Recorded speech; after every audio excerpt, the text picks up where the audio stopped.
ونشهد أن سيدنا ومولانا محمدا عبده ورسوله.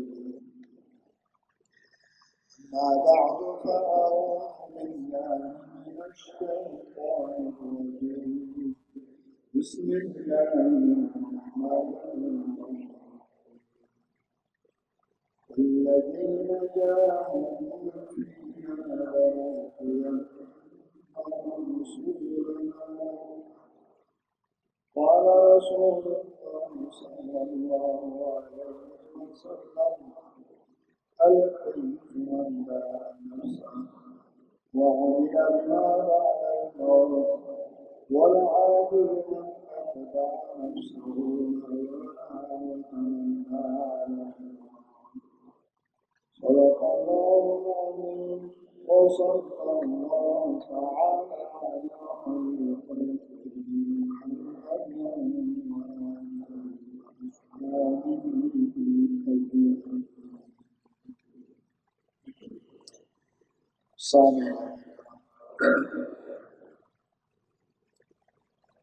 یہاں آنے کا مقصد ہمیں اللہ تعالیٰ کی محبت، اللہ تعالیٰ ہم سے راضی ہوتا ہے۔ احد اللہ فرماتے ہیں اللہ کی رضا حاصل ہونا دو باتوں پر منحصر ہے۔ ایک یہ کہ عمل خالص اللہ کے لیے اور عمل سنت کے مطابق۔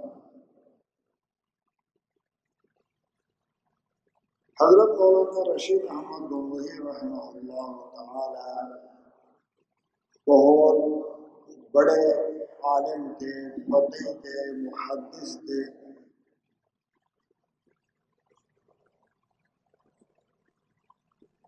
انہوں نے اپنے اصلاحی تعلق قائم کیا حضرت حاجی امداد اللہ مہاجر مکی رحمۃ اللہ علیہ سے۔ ان سے بیعت ہو گئے، ان کی خدمت میں جا کر خانقاہ میں وقت گزارا۔ کسی نے ان سے سوال کیا: حضرت آپ تو بہت بڑے عالم ہیں اور آپ کے اتنے شاگرد ہیں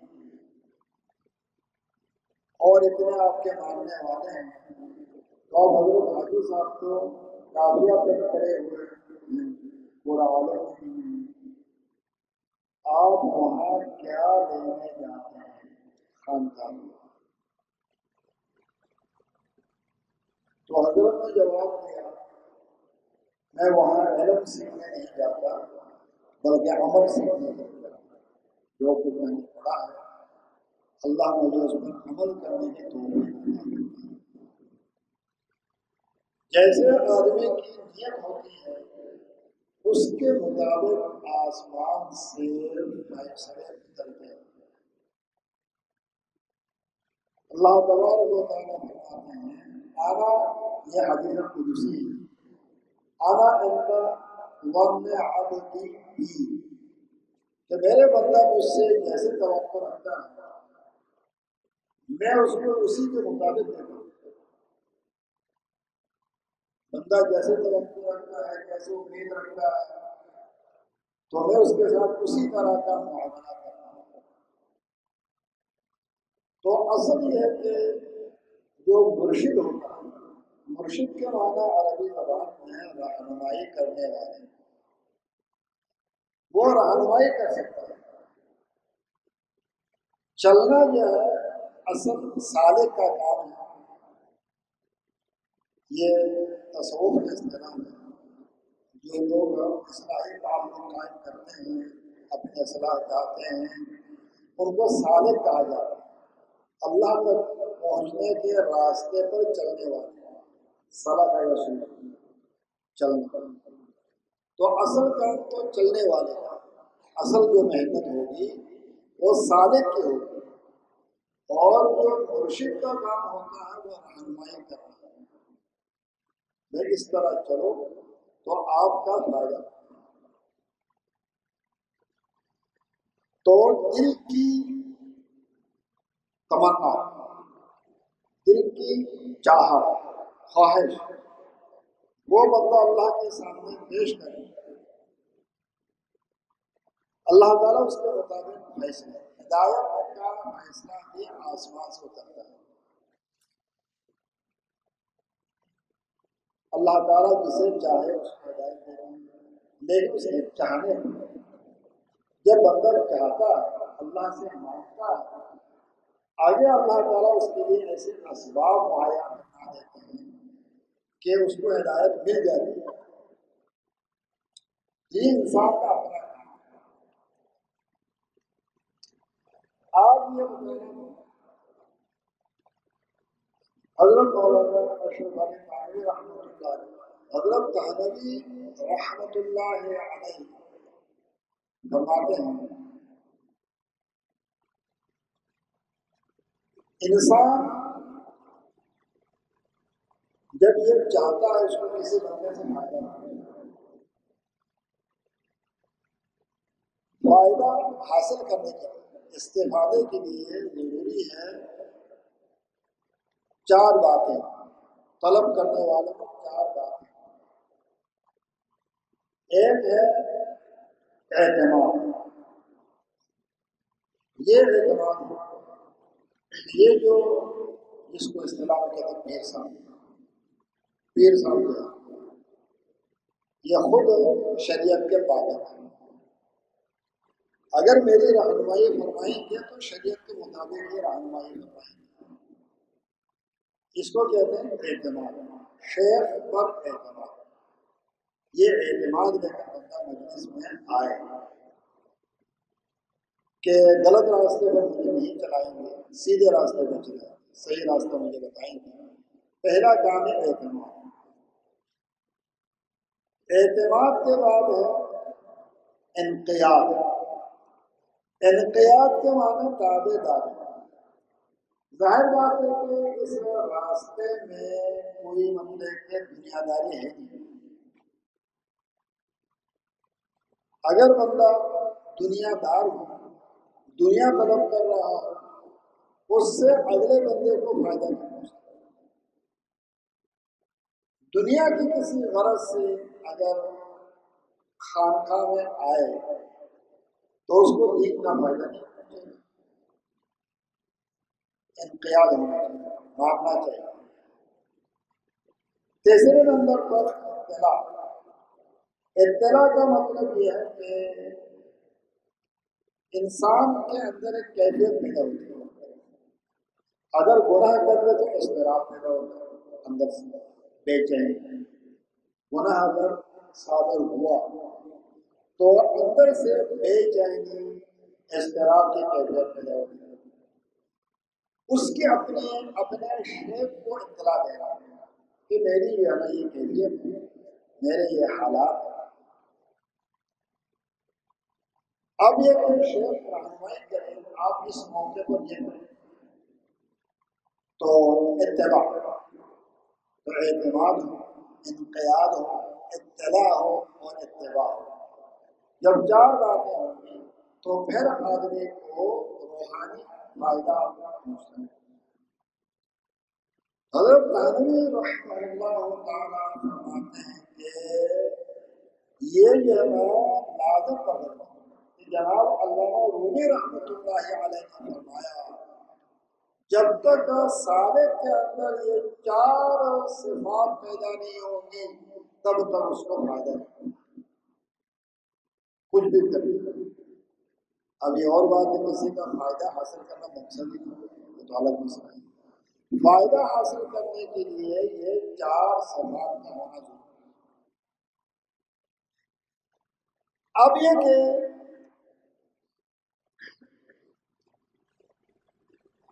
میں نے بارہا عرض کیا اس میں بڑی رکاوٹیں دو، نفس نفس پرست. دوسری رکاوٹ شیطان. شیطان اغوا کرتا ہے، برے برے اعمال کے مذاہب بنا کے اندر سے بیان کرتا ہے، بیان کر کے آدمی کو گناہوں کی طرف مائل کرتا ہے اور نفس تقاضا کرتا ہے یہ گناہ کر بندہ گناہ کر بیٹھتا ہے. تو اصل یہ ہے کہ جناب یہ دو رکاوٹ ہے. تو ان دونوں رکاوٹوں کے مقابلے کے لیے آدمی کے اندر ایک طاقت ہے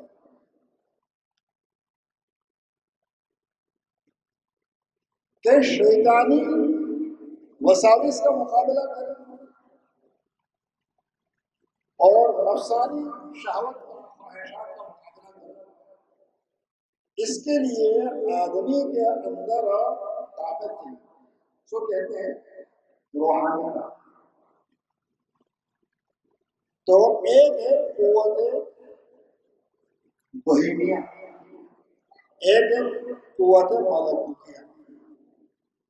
قوت بہیمیہ جب انسان کے اندر بڑھ جاتی ہے تو آدمی گناہوں کی طرف مائل ہوتا ہے، مسلسل جو ہے نا وہ گناہوں کی طرف مائل ہوتا ہے. بہیمیت حیوانیت کا جب غلبہ انسان کے اندر ہو جاتا ہے تو وہ جو ہے نا اس کے دل میں طرح طرح کے خیالات اور وساوس تفکرات کہتے ہو نفسیاتی بن گیا. قوت بہیمیہ کا جو اس پر کہتے غلبہ ہوتا ہے. دوسرا جو ہے نا قوت ملکوتیہ. قوت ملکوتیہ یہ کہ انسان کے اندر جو ہے رجحان بڑھ جاتا ہے آخرت کی طرف کہ میری جو ہے نا آخرت کی زندگی بن جائے.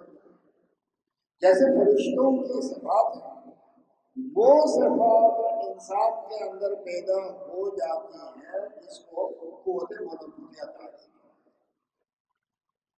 اب یہ کہ مقابلہ قوت بہیمیہ کا مقابلہ کرنا، اس مقابلہ کرنے کو صوفیہ کی اصطلاح میں مجاہدہ کہا جاتا ہے کہ انسان جو ہے نا کیا کرے، کوشش کرے، محنت کرے کہ یہ قوت بہیمیہ جو ہے نا یہ کمزور پڑ جائے اور قوت ملکوتیہ جو ہے طاقت پکڑ لے. اس کے لیے محنت کرنے کو مجاہدہ کہا جاتا ہے.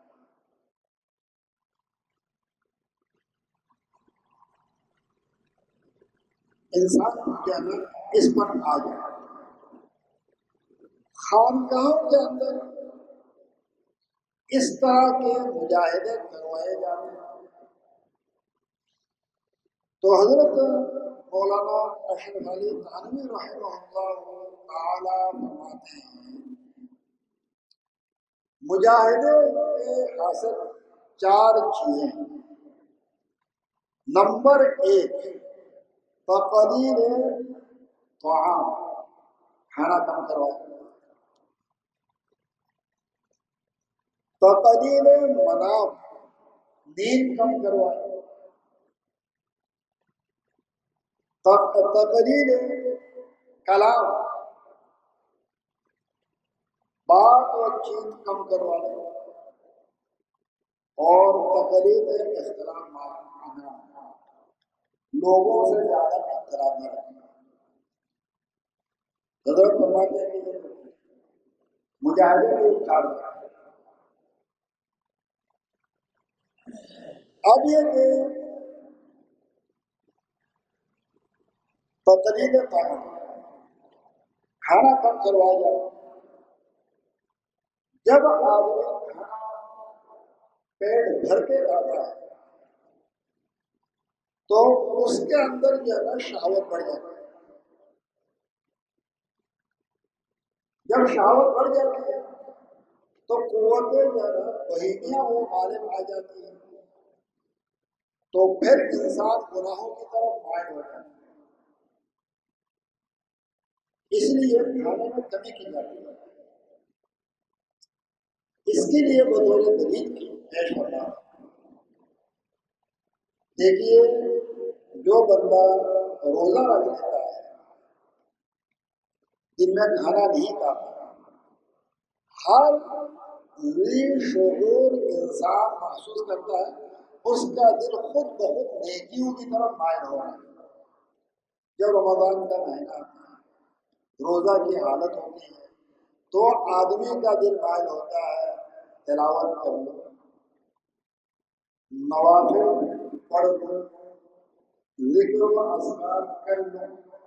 ہر بندہ جو ہے نا اس کو محسوس کرتا ہے، اس کا دل نیکیوں کی طرف جو ہے نا مائل ہوتا ہے.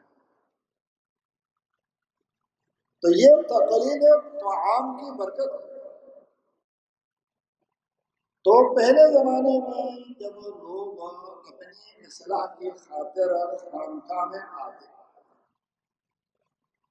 یا شیخ سے تعلق قائم کرتے تو شیخ کی طرف سے یہ تلقین ہوتی تھی کہ آپ کھانا پینا کم کریں.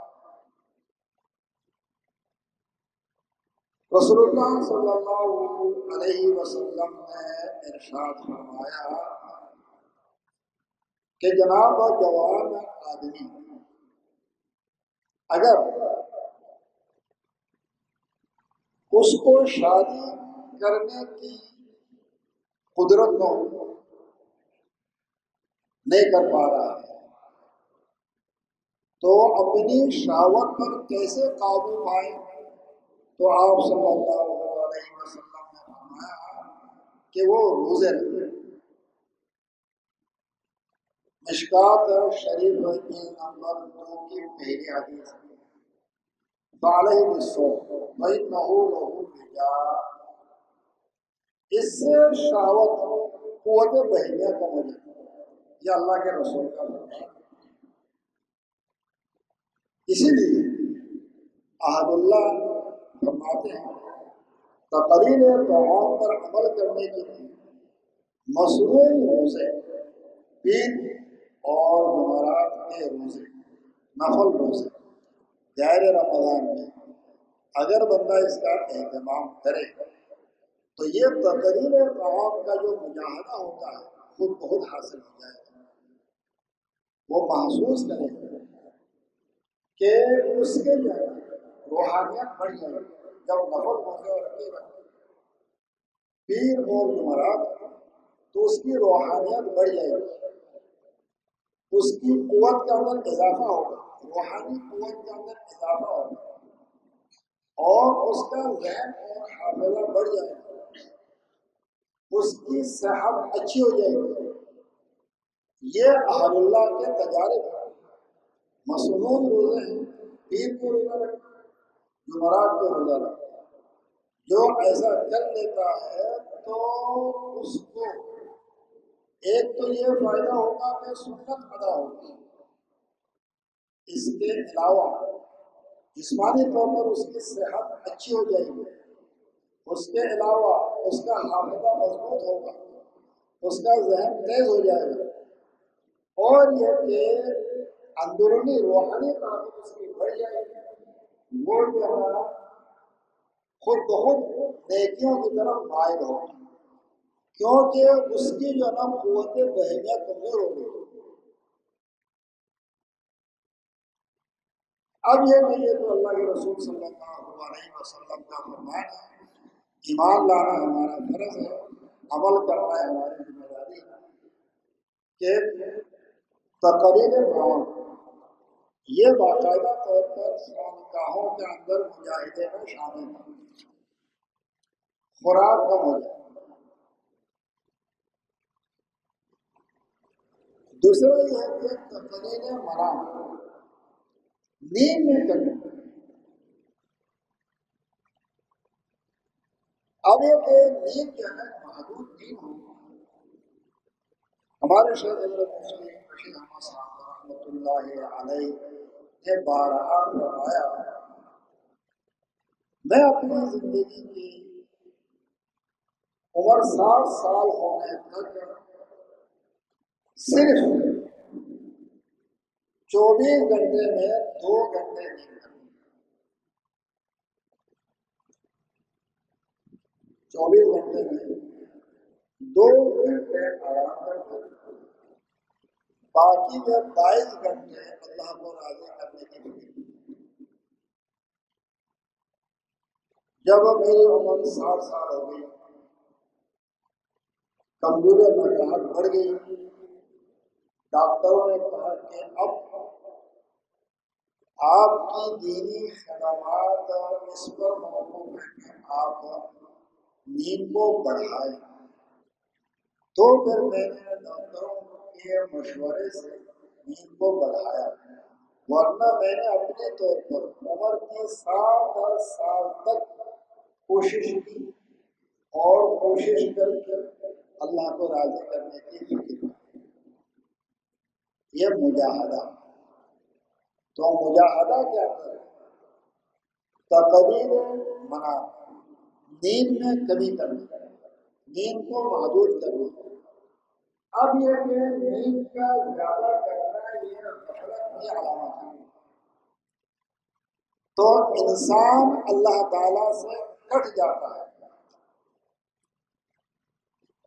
اصل تو یہ کہ انسان کا دھیان اللہ کی طرف ہے، تو اس میں دھیان میں کمی آ جاتی ہے۔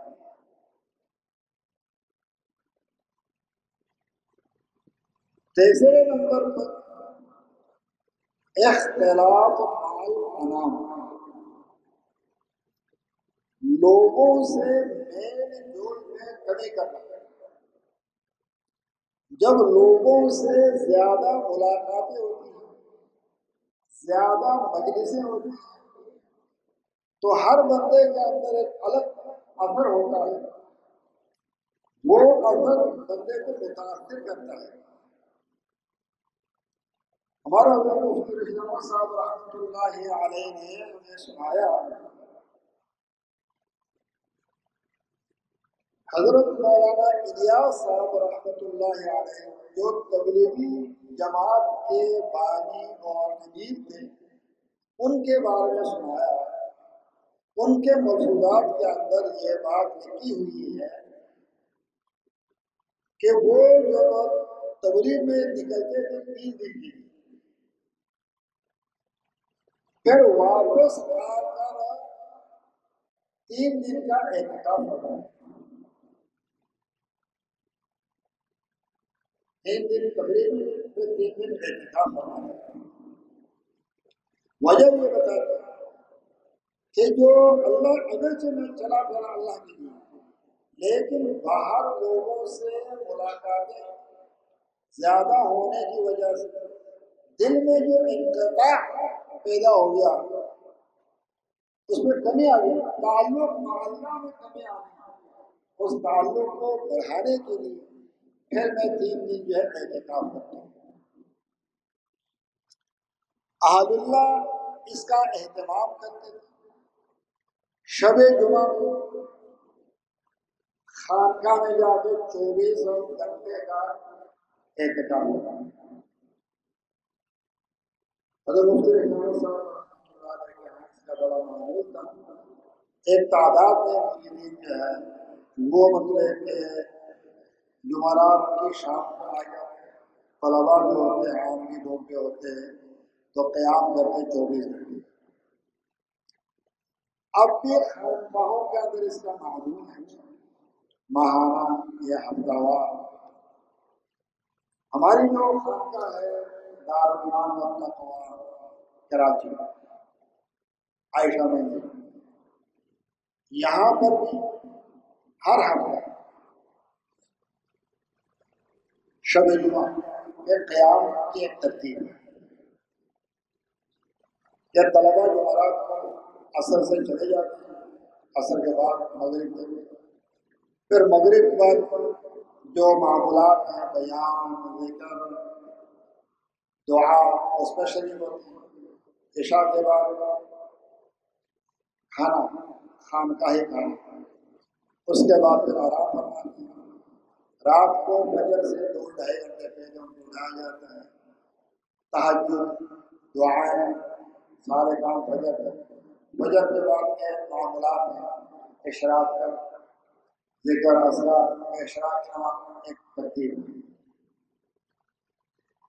اور دربگا شریف کے اندر سالانہ چلا گیا 17-18 رمضان ہو جائے 17-18 شعبان ہو جائے 27 تک یا اس سے پہلے چلے جائے جیسے امتحانات ختم ہو بندہ یہاں سے چلا جائے ایک سالانہ چلا ہوتا ہے 40 دن جو ایک دفعہ چلا لگا لیتا ہے اس کو محسوس ہوتا ہے یہ تقریر جو ہے نا طعام اور تقریر جو ہے نا منام ایسے نہیں وہاں کھانا کم ملتا کھانا خوب ملتا ہے بندہ اپنے طور پہ محنت کرتا ہے تو محنت ہوتی ہے یہ مستقل طور پر کہیں ایک چلا کہیں 3 چلے کہیں ایک ساتھ حضرت مولانا فقیر محمد صاحب رحمۃ اللہ علیہ پشاور میں تھے حضرت مولانا اشرف علی تھانوی رحمہ اللہ تعالیٰ کے خلیفہ ہمارے شعر میں سنایا مفتی احمد صاحب رحمۃ اللہ علیہ نے حضرت مولانا فقیر محمد صاحب رحمۃ اللہ علیہ نے ایک دفعہ جا کر 3 سال کا قیام کیا تہانہ باور پشاور سے ہے تہانہ باور 3 سال خانقاہ والوں کی خدمت فرماتے تھے حضرت کی خدمت فرماتے باقی حضرت کی ترتیبات کا ذکر فرماتے ایک دفعہ حضرت اللہ تعالیٰ نے فرمایا اس پٹھان میں ذکر کرنے کا حق ادا کرنا دل میرا بڑا خوش ہوا اور چلو محنت کرتا ہے اللہ کے ذکر کرنے میں اتنی محنت کی کہ آپ اپنے علاقے میں جا کر اللہ کا نام لینا لوگوں کو سکھائیں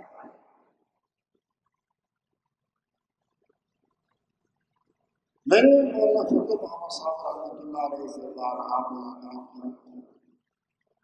ہم جب بزرگ ٹاؤن میں زیر تعلیم تھے حضرت وقفے سے تشریف لاتے ہیں اور نماز پڑھتے ہی بہت زور سے بولتے تھے اللہ معاف فرمائے ہم تو 3 مرتبہ کہتے ہیں استغفر اللہ استغفر اللہ حضور استغفار کا تو ہونا شروع کر دیا اللہ معاف فرمائے جیسی نماز پڑھنی تھی اللہ ویسی نہیں پڑھ سکا معاف فرمائے اللہ ہم تو 3 مرتبہ رسمہ کہتے ہیں جو کہتے ہیں جو نہیں کہتے ہیں اللہ اکبر کہنا اس کے بعد پھر کہنا 3 مرتبہ استغفر اللہ استغفر اللہ استغفر اللہ کہنا یہ سنت حضرت اس کہنے میں رکی اور زار و کتاب ہوتے ہیں اللہ آپ بہت بڑے ہیں اے اللہ آپ بہت بڑے ہیں آپ کی عبادت کا جو حق ہے وہ ہم سے ادا نہیں ہو سکا تو یہ کہ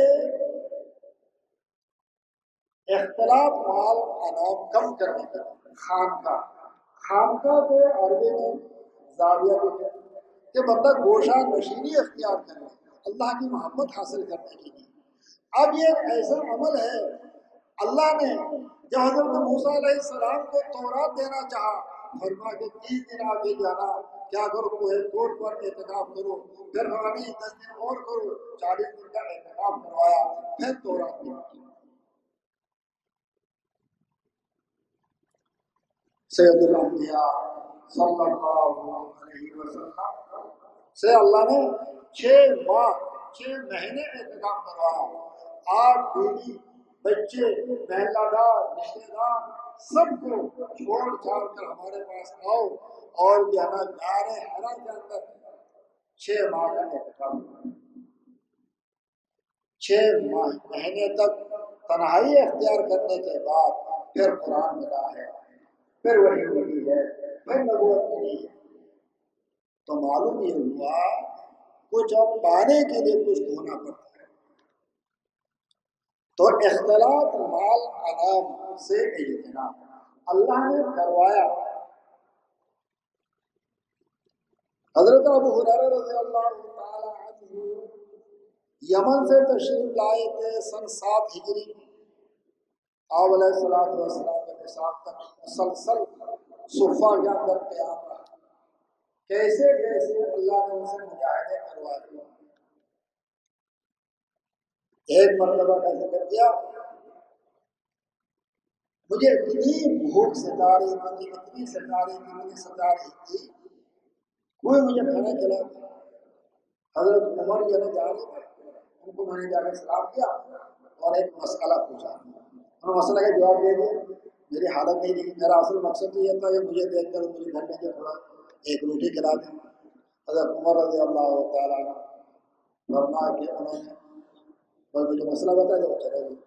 لہٰذا وہ صدیق رضی اللہ تعالیٰ عنہ آ رہے تھے، ان کو حالانکہ مجھے مسئلہ معلوم تھا، ان کو جا کے میں نے سلام کیا اور سلام کر کے عرض کیا کہ یہ مسئلہ بتایا، انہوں نے مسئلہ بتایا۔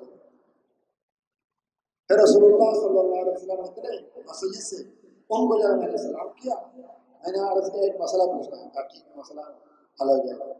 آپ علیہ السلام سمجھ گئے کہ بیچارہ بھوکے ہیں، تو ان دونوں کو بھی لیا، ان کو بھی لیا، تو ان کے یہاں جا کے مہمان بن گئے، انہوں نے جو ہے بکری دبا کر کھانا کھلا دیا۔ ایک دفعہ فرمایا کہ مجھے اتنی بھوک سکھا رہی تھی، میں جو ہے نا آپ صلی اللہ علیہ وسلم کے ساتھ ہو لیا۔ آپ علیہ السلام جو ہے رات کو ایک کپ دودھ پی لیتے، ایک پیالہ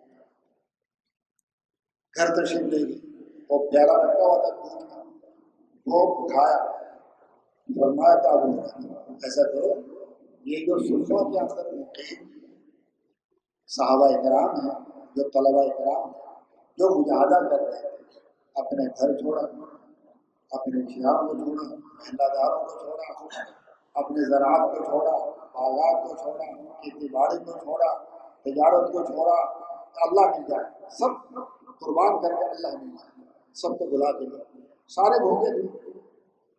پھر فرمایا کہ ان کو باری باری 70-80 افراد، اب مجھے بڑا افسوس، سب سے زیادہ بھوکا تو میں ہوں۔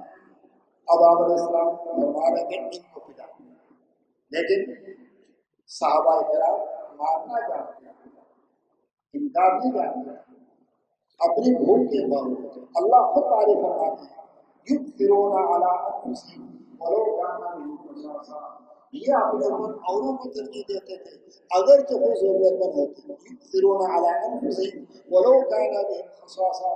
بہرحال میں نے جو ہے نا پلانا شروع کیا، ایک کو پلا، دو کو پلا، سب کو پلا، لیکن دودھ اتنا ہی رہا۔ پھر آپ علیہ فرمایا یہ شرم اللہ یا اللہ حضرہ، آپ خود پی لیں، تو میں نے پیا۔ آپ نے فرمایا کہ یہ شرم اللہ تعالیٰ دوبارہ پیو، پھر میں نے دوبارہ پیا، ایسے میں نے کئی دفعہ پیا۔ پھر میں نے کہا یا رسول اللہ اب جو ہے نا پیٹ بہت بھر چکا ہے، میں مزید نہیں پی سکتا۔ پھر آپ علیہ السلام نے فرمایا چلو پیالہ لاؤ، پھر آپ نے نوش فرمایا۔ اس کے بعد پھر دودھ اتنا ہی تھا جتنا جہاں میں نے شروع کیا تھا، پھر دودھ کا پیالہ اسی طرح مارا۔ ایسے بارہا پیش آیا، کیسے انہوں نے مجاہدہ کیا 4 سال۔ اس زمانے میں موبائل تو تھا نہیں، سمجھ موبائل کرتا ہے، بیوی سے پوچھے، بچوں سے پوچھے، والدین سے پوچھے، محلہ داروں دوستوں سے پوچھے، یہ زمانہ تھا نہ خط و کتابت کا کوئی ایسا رواج تھا۔ یہ تو حضرت عمر رضی اللہ تعالیٰ عنہ کے دور سے ایک سلسلہ شروع ہوا، ورنہ کہ اس کا یہ رواج نہیں تھا۔ کیسے انہوں نے برداشت؟ اس کو کہتے ہیں خانقاہ میں آنا اور مجاہدہ کرنا، اختلاط اور مال انام، لوگوں کے ساتھ ملنے جلنے کو کم کرنا۔ جب یہ قربانی آپ دی، قربانی پر اللہ کہتا ہے، دیکھو حدیث شریف میں آیا، جو بندہ کہتا ہے کوئی اس کو عورت نظر آ گئی، اجنبی عورت جس کو دیکھنا حرام ہے، اس پر نظر پڑتی اللہ کے خوف سے نظر جھکا کے قربانی دیا تو اللہ تعالیٰ اس کو ایمان کی لذت چکھائیں گے۔ ایک قربانی اس نے حرام لذت کو چھوڑا، اللہ حلال لذت اس کو چکھائیں گے. بخاری شریف کی روایت ہے، آپ کو پتہ ہے. ایک قربانی پیش کی، نظر جھکا دی، نظر کو پھیر دیا، اللہ اس کو جو ہے نا ایمان کی حلاوت ذوق اللہ اس کو ذائقہ نصیب کرتا ہے. تو اب یہ کہ لذات کو چھوڑنا، لذات کو چھوڑنا، حرام لذت کو چھوڑنا. اللہ نے حلال لذت اتنی دی کہ دنیا کا ایمان کا مزہ ہے. تو حضرت دھاروی رحمہ اللہ تعالیٰ فرماتے ہیں مجاہدہ، مجاہدہ میں چار باتیں کہ آپ کی نیند اللہ کے لیے تھوڑی کم، اس کو محدود کریں. کھانا پینا اس کو محدود کریں، اس کی تکمیل نہ کریں، گزارا کریں. اور یہ اگر لوگوں سے ملنا جلنا اور فرمایا ہے تقریر کلام، زیادہ بات چیت نہ کریں. حضرت عبداللہ بن عمر رضی اللہ تعالی عنہ کو آپ صلی اللہ علیہ وسلم نے خطاب کر کے فرمایا یا عبداللہ لا تخدر الکلام بغیر ذکر اللہ، ذکر اللہ کے علاوہ زیادہ باتیں نہ کریں.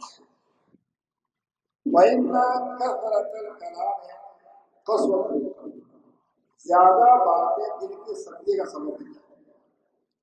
وَإِنَّ أَبْعَدَ النَّاسِ مِنَ اللَّهِ مَنزِلَةً يَوْمَ الْقِيَامَةِ الْقَلْبُ الْقَاسِي، قیامت کے دن اللہ کی رحمت سے سب سے زیادہ دور وہ شخص ہوگا جو سخت دل لے کر اللہ کے پاس آئے. اگر اللہ کی رحمت سے دوری کا سبب بن گیا تو انشاءاللہ تعالیٰ اس موضوع میں آئندہ جمعے میں بات چیت کریں گے. تو موضوع کا حاصل یہ ہوا مجاہدہ، نفسانی خواہشات اور لذات کو چھوڑنا. اس کے چار جو ہے نا منبع ہے، چار اصول ہیں، چار قاعدے ہیں جو ہم نے آپ کے سامنے اختصاراً پیش کیا. انشاءاللہ آئندہ جمعہ اس کو مزید تفصیل سے عرض کرنے کی کوشش کریں گے. وآخر دعوانا الحمد للہ رب العالمین.